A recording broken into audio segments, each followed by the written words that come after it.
चलो आज हम लोग पढ़ेंगे संज्ञा।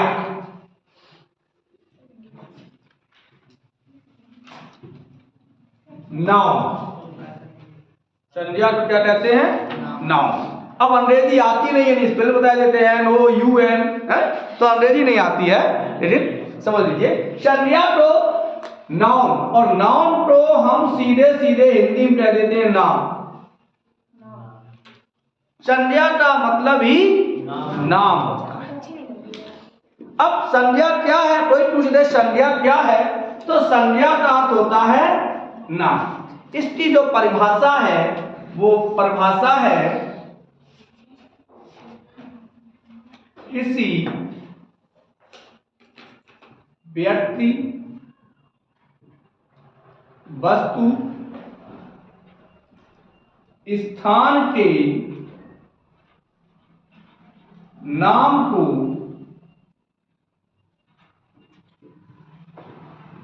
संज्ञा कहते हैं। किसी व्यक्ति, वस्तु, स्थान के नाम को हम क्या कहते हैं? संज्ञा। अच्छा, सबसे बड़ी समस्या होती है कि दुनिया में जो भी चीज है, चाहे आपको दिखाई दे या दिखाई ना दे, सभी के कोई ना कोई नाम है। हम ढक्कन खोल रहे हैं, क्या है? ढक्कन है, शीशी है, इसमें से हमने स्याही डाली, स्याही क्या है? संज्ञा है। दुनिया में जो भी चीजें हैं उन सबके कोई ना कोई नाम जरूर है, और जब नाम होते हैं तो जहां नाम वहां संज्ञा। हाँ, कुछ चीजें ऐसी हो सकती हैं कि जो बिना नाम के हों,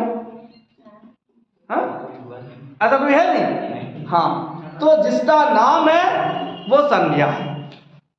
संज्ञा को पहचानने का एक सबसे सरल तरीका, यदि आप कोई चीज लिखें, कोई चीज वस्तु बोलें, जो शब्द बोलेंगे या जो शब्द लिखेंगे उसका चित्र यदि आपके दिमाग में बनता है तो वो संज्ञा होती है। हमने लिखा सागर, एक चित्र बन गया। चित्र तो दौड़ने को बन गया। चित्र दौड़ने का चित्र नहीं बनता है, वो संज्ञा बनेगा लड़के का। लड़के का इस तरीके से है, चित्र वही बनेगा। जैसे राम सोता है, तो जो या कोई सो रहा है तो सोते हुए व्यक्ति का चित्र बनेगा, सोने का चित्र नहीं बनेगा।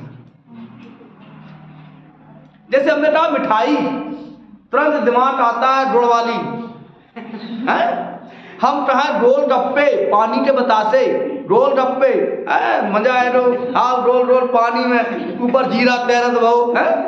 तो वो क्या है? किसी व्यक्ति, वस्तु, स्थान के नाम को हम संज्ञा कहते हैं। जैसे सागर, राम, मिठाई, मोहन, हवा आदि, ये क्या है? सभी संज्ञा है। और जहां चित्र ना बने वहां आप क्या शब्द लगाइए? यदि कोई जैसे सोता है, क्या सोता है? कुछ नहीं, वह कौन सोता है, तो जो नाम आएगा वो संज्ञा होगी। व्यक्ति भी तो संज्ञा है ना, व्यक्ति संज्ञा है ना। तो किसी व्यक्ति, वस्तु, स्थान के नाम को हम संज्ञा कहते हैं। अब चलते हैं जो सबसे ज्यादा कंफ्यूजन वाला प्रश्न है, जो सबसे ज्यादा गलत होता है, आज उस पर चर्चा करेंगे। वो प्रश्न है संज्ञा के भेद। संज्ञा के भेद। अच्छा, संज्ञा के भेद, भेद माने प्रकार। संज्ञा के 3 भेद होते हैं। बस आपको केवल ये याद रखना है कि संज्ञा के 3 भेद हैं, हमें 5 नहीं लिखना है। हाँ, हमें 5 नहीं लिखना है। पेपर में जब भी पूछा जाएगा तो केवल यही पूछा जाता है संज्ञा के कितने भेद? संज्ञा के 3 भेद हैं। नंबर 1 जो पहला भेद है वो है आपका व्यक्ति वाचक संज्ञा। व्यक्तिवाचक संज्ञा, व्यक्तिवाचक किसे कहते हैं? जहां किसी एक ही व्यक्ति का, संसार में जो केवल एक हो, वो व्यक्तिवाचक संज्ञा होती है। संसार में जो केवल एक हो उसे हम क्या कहते हैं? व्यक्तिवाचक संज्ञा कहते हैं। पहले तीनों भेद पढ़ाते हैं, इसके बाद आगे चर्चा। दूसरा होता है, अब व्यक्तिवाचक संज्ञा में जैसे मोहन, आगरा, कोई भी हो सकता है, दिल्ली है, राधा, गीता।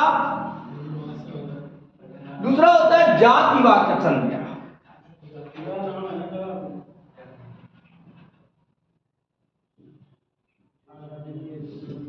ऐसी संज्ञाएं जो किसी जाति का, समूह का, पदार्थ का बोध कराती हैं, उन्हें हम जातिवाचक संज्ञा कहते हैं। जैसे नदी, बाजार, ये कैसे हैं? जातिवाचक। फिर इस जातिवाचक संज्ञाओं को हम दो भागों में विभाजित कर लेते हैं, क्योंकि इसकी परिभाषा है कि ऐसी संज्ञा जो किसी जाति का, संपूर्ण जाति का, किसी समूह का बोध कराते हैं। जैसे हमने कह दिया कक्षा, तो सबसे पहले कक्षा जातिवाचक होगी, उसके बाद समूहवाचक होगी। तो जातिवाचक संज्ञा के दो भेद हैं, एक है आपकी समूहवाचक संज्ञा और दूसरी है आपकी द्रव्य पदार्थवाचक संज्ञा। एक तो जातिवाचक संज्ञा हो गई, उसके दो भेद हो जाते हैं, समूहवाचक संज्ञा और द्रव्यवाचक संज्ञा। तीसरा आता है आपका भाववाचक संज्ञा। अब देखिए, इन प्रश्नों को वर्तमान के विद्वान, जो वर्तमान के विद्वान हैं, कुछ, सभी नहीं, वर्तमान के कुछ विद्वान संज्ञा के 5 भेद मानते हैं। कितने भेद मानते हैं? 5 भेद। वो भेद हैं व्यक्तिवाचक, जातिवाचक, समूहवाचक, द्रव्यवाचक और भाववाचक।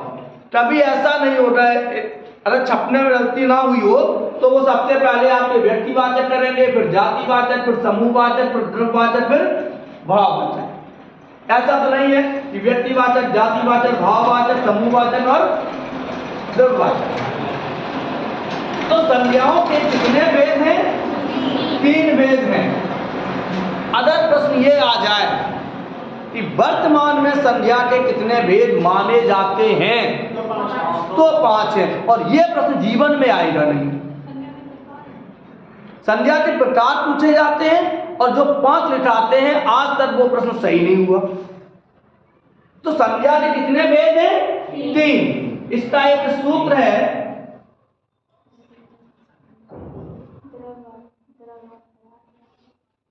व्यदाव सब, व्यक्तिवाचक, जातिवाचक, भाववाचक, समूहवाचक और द्रव्यवाचक। तो जो समूह और द्रव्यवाचक हैं वो जातिवाचक के भेद हैं। अब आगे बढ़ते, जैसे अब एक चीज और ध्यान रखने वाली बात, जैसे आ जाए उन्होंने बाजार। बाजार एक दुकानों का समूह होता है, होता है। एक दुकान को हम बाजार नहीं कहेंगे। अब यहां कंडीशन ये होगी, जब बाजार शब्द आएगा तो यदि समूहवाचक ऑप्शन में है और जातिवाचक ऑप्शन में है तो हम इसको काट देंगे, इसको लिखेंगे। क्योंकि जब तक पिताजी जिंदा रहा या पिताजी के संग रहा तो चिट्ठी तुम्हारे नाम से नहीं लिखी जाती, पता तुम्हारे नाम से लिखो जाए। किनके नाम से लिखो जाए? पिताजी के नाम से। और यदि ये ऑप्शन में नहीं है तो आपका फिर ये ऑप्शन सही होगा। क्लियर आ गया? अब चलते हैं हम लोग व्यक्तिवाचक संज्ञा किसे कहते हैं।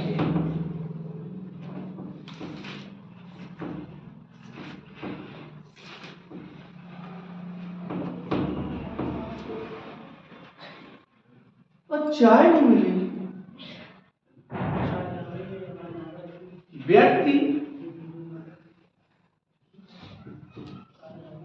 वाचक चाय की आदत खराब नहीं है संज्ञा। व्यक्तिवाचक संज्ञा किसे कहते हैं? चाय की आदत डाल दी। हाँ, अभी चाय आ जाएगी, परेशान ना हो। चलो, हम व्यक्तिवाचक संज्ञा की बात करते हैं। वे जो शब्द, ध्यान से समझना, जो शब्द किसी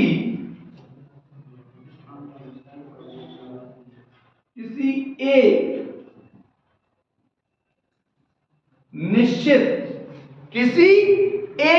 निश्चित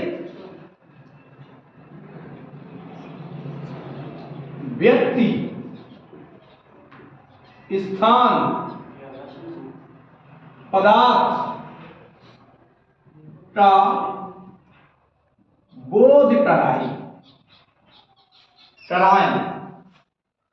वे शब्द जो किसी एक निश्चित व्यक्ति, वस्तु, स्थान, पदार्थ का, अब ये परिभाषा अधूरी है। परिभाषा कैसी है? अधूरी है। हमने जानबूझ से लिखा जो शब्द किसी एक निश्चित व्यक्ति, स्थान, पदार्थ। कौन सा शब्द छूटा? पदार्थ के नाम का बोध करा है। जब तक नाम नहीं है तब तक संज्ञा नहीं है। जब तक नाम नहीं है तब तक संज्ञा नहीं है। तो जो शब्द किसी एक निश्चित व्यक्ति, स्थान, पदार्थ का बोध कराते हैं उसे हम व्यक्तिवाचक संज्ञा कहते हैं। जैसे व्यक्तियों के नाम, व्यक्ति नहीं, व्यक्तियों के नाम। हमने यहां प्राणियों के नाम नहीं लिखा, क्योंकि प्राणी में तोता भी आ जाता है, जानवर भी आ जाते हैं, कुत्ता भी आ जाता है, शेर भी आ जाता है। लेकिन यहां हम केवल एक व्यक्तियों के नाम, जैसे राधा, मोहन, गीता, अनिल, राजीव, कोई भी नाम हो सकता है, रंजीत, रामलाल, श्याम बाबू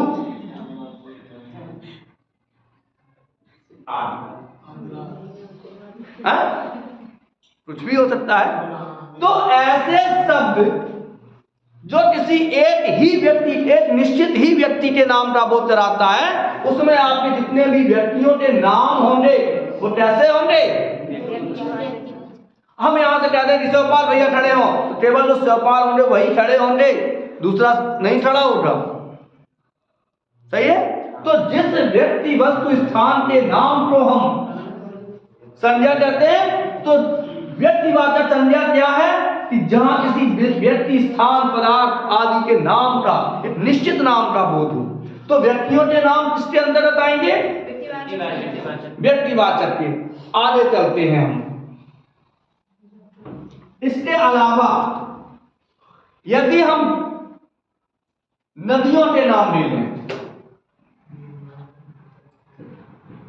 नदियों के नाम, नदी नहीं, जितनी भी नदियों के नाम हैं, जैसे आपने कहा कि उन्हें हम नदी नहान जा रहे, नदी तो हमारी जन तमाम है, प्यार का पैगाम है। वो गीत है ना, गंगा जमुना सरस्वती प्यार का पैगाम है। नदी में जातिवाचक हो जाएगी, नदी जातिवाचक हो जाएगी। नदी नहीं, नदियों के नाम, जैसे गंगा, सिंध, पहुंच,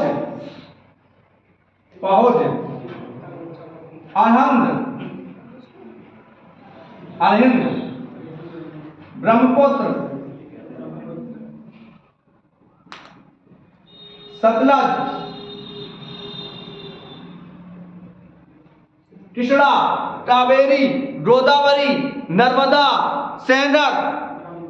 सेंडर नदी, अनैया नदी, पहुज नदी, सिंध नदी, क्वारी नदी। तो जितने भी नदियों के नाम हैं वो सब किसके अंतर्गत आएंगे?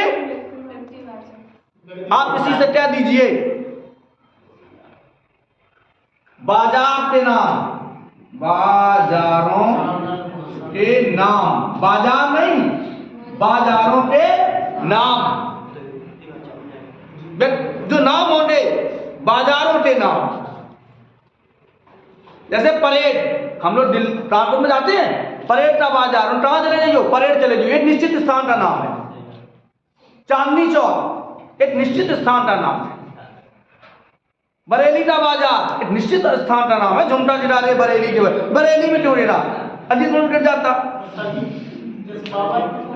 हाँ, तो बाबरपुर का बाजार, तो बाबरपुर। जैसे अच्छा एक ही बताओ, आप घर से आए और ये कहते आए हैं, आप घर से आए ये कहते आए कि हम बाजार जा रहे, और संजा घरे ना पहुंचो तो आपके जितने बाजार हैं सब दोनों जो इटावा चले गए, कानपुर चले गए, बाजार गए, और आप कहते जाओ हम बाबरपुर के बाजार जा रहे, तो दिन भर ढूंढे हो आप, कहाँ ढूंढे हो? बाबरपुर ढूंढे हो। जाता नहीं है कि भीटेपुर ढूंढने लगो जाए, चले भले हुआ आप जाओ, लेकिन जिससे कहते आए कि हम बाबरपुर के बाजार जा रहे हैं। बाजार अपने आप में जातिवाचक है, लेकिन उससे पहले लगने वाला जो नाम होगा वो व्यक्त है। शहरों के नाम, शहरों के नाम किसके अंतर्गत आते हैं? व्यक्तिवाचक। इटावा, औरैया, कानपुर, आगरा, दिल्ली, जितने भी देशों के नाम मान लीजिए, भारत, चीन, नेपाल, भूटान, बांग्लादेश, पाकिस्तान, जितने भी नाम हैं देशों के नाम किसके अंतर्गत आएंगे? महासागर और महासागरों के नाम, प्रशांत महासागर, हिंद महासागर। तो जो महासागर के पहले जो शब्द था, प्रशांत है, हिंद है, वो कैसे हैं? व्यक्तिवाचक है। दिनों के नाम, महीनों के नाम, जितनी भी गांव के नाम, वो सब व्यक्तिवाचक थी। जितनी भी सड़क, चौराहे और चौक होते हैं, सुभाष चौक व्यक्तिवाचक होगा, सुभाष चौक, चौराहे की सड़क, बिलाट रोड व्यक्तिवाचक है, खानपुर चौराहा व्यक्तिवाचक है। तो जितने भी एमजी रोड व्यक्तिवाचक है कि नहीं? जोहिटा रोड व्यक्तिवाचक है, विवेकानंद मार्ग व्यक्तिवाचक है। तो जितने भी सड़क चौकों के नाम होते हैं वो भी व्यक्तिवाचक संज्ञा के अंतर्गत आते हैं। इसके अलावा भी व्यक्तिवाचक संज्ञा की जितनी भी सरकारी घटनाएं, ओ भैयो हम देख लो, नहीं आप नहीं सुन रहे हो, आपने सुना तो होते तो अच्छा हमारी बात डिस्कशन कर रही है। वाह वाह क्या बात है। अरे हम तो यार क्रीम पाउडर सब लगा के आए, वो टोपर लगाने से बाल गड़बड़ हो गई, बस तुम हमें देखो हम तुम्हें देखें। हाँ इतने ही शोभा बेटा देखिए। हाँ हम कहाँ कह रहे थे, डिस्टर्ब हो जाते, कहाँ कह रहे थे कि जितनी भी सरकारी या ऐतिहासिक घटनाएं हैं, 15 अगस्त, 26 जनवरी 1919, जितने भी युद्ध हुए हमारे, खानवा का युद्ध, पानीपत का युद्ध, तो ये सब किसके अंतर्गत आएंगे? जितनी भी ऐतिहासिक तारीखें हैं, जैसे प्रश्न आ जाए जलियांवाला बाग व्यक्तिवाचक के अंतर्गत आएगा। तो ऐसे शब्द जो किसी एक निश्चित व्यक्ति, स्थान, पदार्थ के नाम का बोध कराते हैं उन्हें हम व्यक्तिवाचक कहते हैं। अच्छा जैसे पुस्तकों के नाम,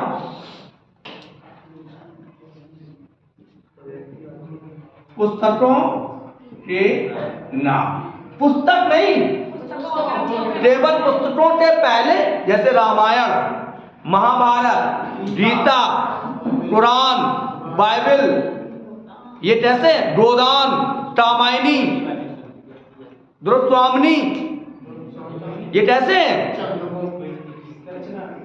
जितनी भी रचनाओं के नाम होते हैं वो कैसे होते हैं? गुनाहों का देवता, पूस की रात, कहानियों के नाम, वो कैसे होते हैं? व्यक्तिवाचक संज्ञा के अंतर्गत आती है। आशा करते समझ में आया भैया? ग्रह नक्षत्रों के नाम, जितने भी हमारे यहाँ खगोलीय पिंड हैं, ग्रह, बुध, बृहस्पति, पृथ्वी, मंगल, अरुण, वरुण, शनि, और जो नक्षत्र है, नक्षत्र कितने होते हैं? नक्षत्र 7 नहीं होते हैं, 8 भी नहीं होते, 27 होते हैं। सूर्य का एक पद याद रखिए। देखिए सूरदास अंधे थे, पढ़े लिखे नहीं थे।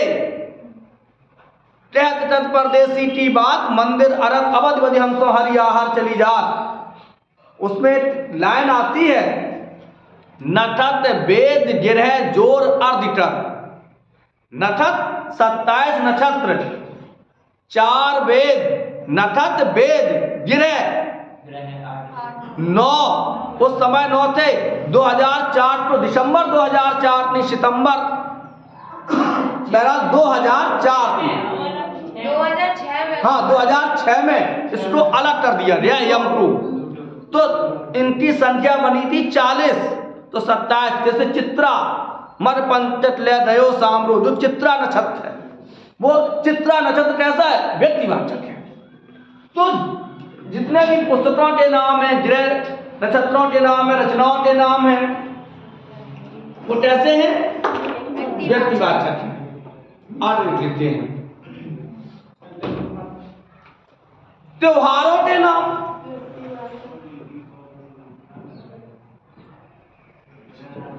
त्योहारों के नाम, त्योहारों के नाम कैसे हैं? व्यक्तिवाचक है।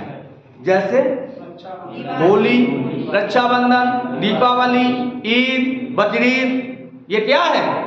Christmas, Christmas day. अरे क्रिसमस नहीं कह रहे, और समझ रही है क्रिसमस। अरे क्रिसमस नहीं मिलेगी खाने के लिए। तो व्यक्तिवाचक, हाँ कभी कभी बड़ा कंफ्यूजन होता है, अब उसको देख लेते हैं।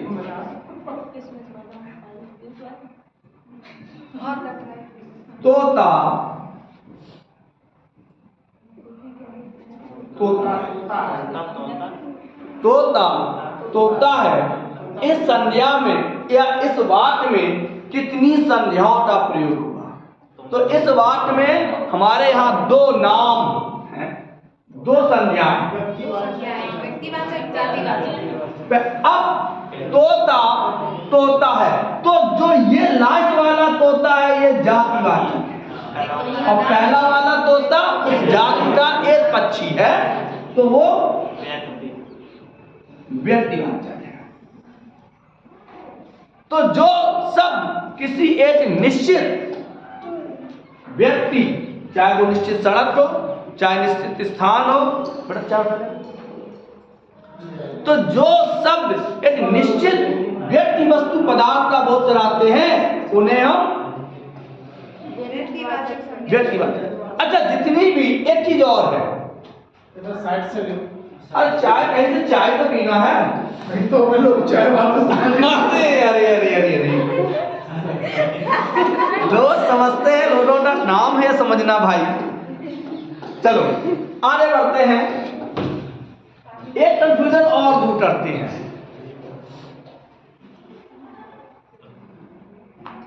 हम सब भारतीय हैं, हम सब भारतीय हैं।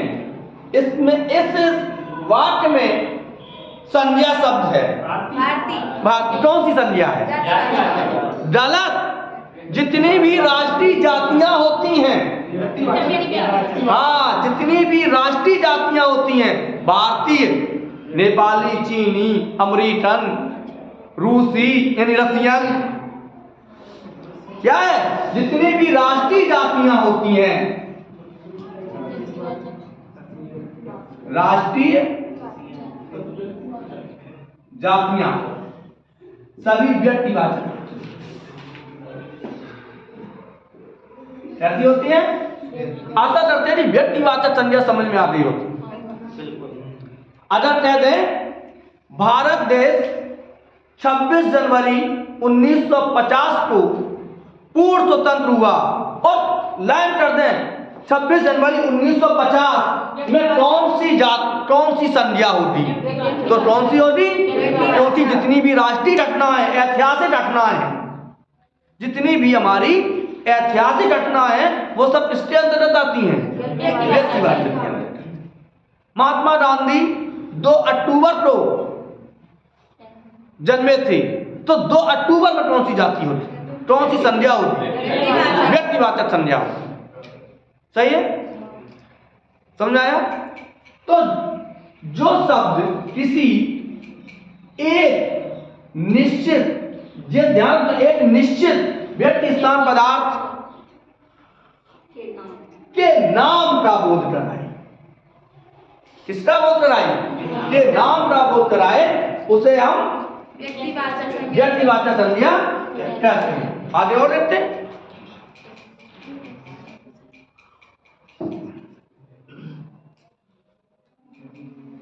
चलिए, जैसे